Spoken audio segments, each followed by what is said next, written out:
Bonjour à tous, bienvenue sur ma chaîne French Possum. Sur cette chaîne, je parle de sujets en lien avec la culture française.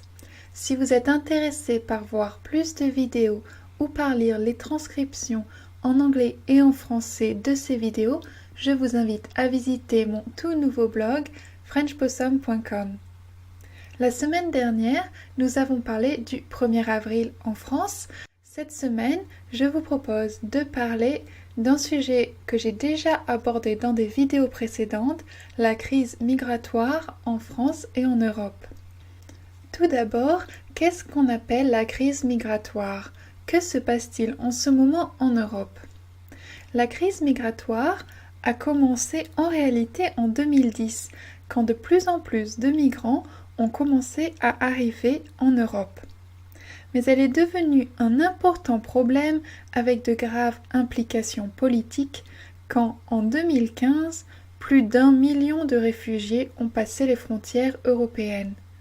Parmi eux, de nombreux réfugiés sont venus par bateau et nombreux sont ceux qui avaient quitté leur pays et qui périrent noyés pendant la traversée. Pour vous donner une idée, en avril 2015, plus de 1500 réfugiés périrent en mer. Je suis sûre que nous avons tous vu ces nombreuses photos qui montrent la situation désespérée des réfugiés. D'où viennent les réfugiés de 2015? Cette carte montre les pays d'origine des réfugiés qui ont demandé asile en Europe pendant les 6 premiers mois de 2015. Comme vous pouvez le voir, la plupart viennent de Syrie, d'Afghanistan et d'Irak, et ils fuient leur pays en guerre. Tandis que la plupart des réfugiés s'installent dans un pays limitrophe, une petite partie d'entre eux tentent d'entrer en Europe. Ils passent en général la frontière en Grèce, puis ils voyagent librement dans l'espace Schengen. On appelle l'espace Schengen la zone qui comprend les 26 pays européens qui ont aboli les contrôles à leurs frontières internes. Quelles sont les implications politiques de la crise ? La crise migratoire est un important sujet de discorde en Europe. Plusieurs pays souhaitent la mise en place de quotas pour forcer les autres États membres à accepter un certain nombre de réfugiés par an.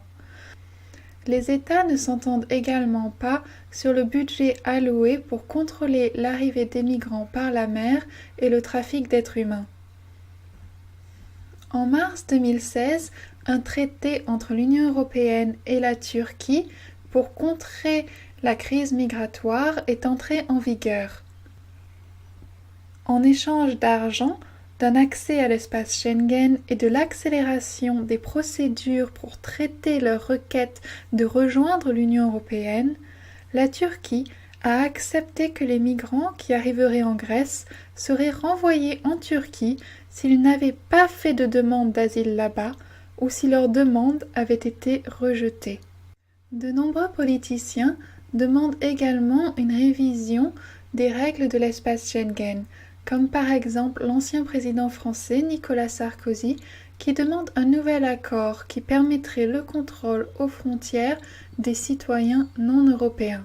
Un autre problème majeur selon de nombreux pays européens, dont la France et l'Allemagne, est le besoin de mettre en place de meilleurs contrôles de sécurité lors de l'accueil de réfugiés.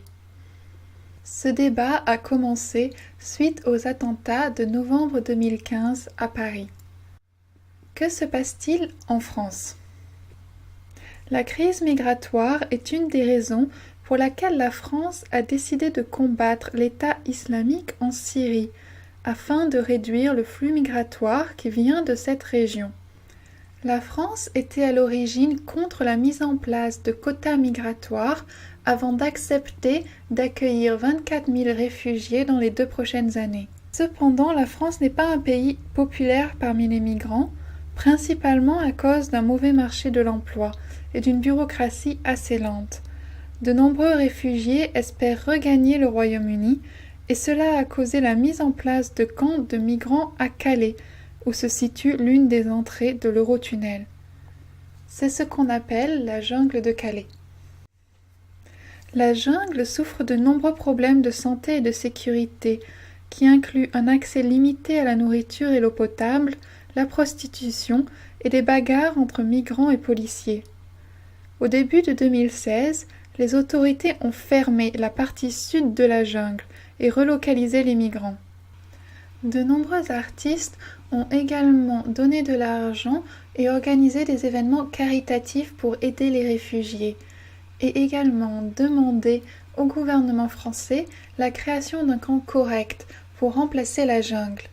Des associations chrétiennes et musulmanes s'impliquent énormément dans l'aide aux réfugiés, à Calais et ailleurs en France.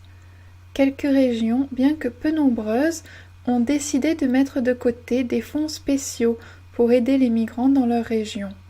J'espère que cette vidéo vous a aidé à mieux comprendre la crise migratoire en France et en Europe.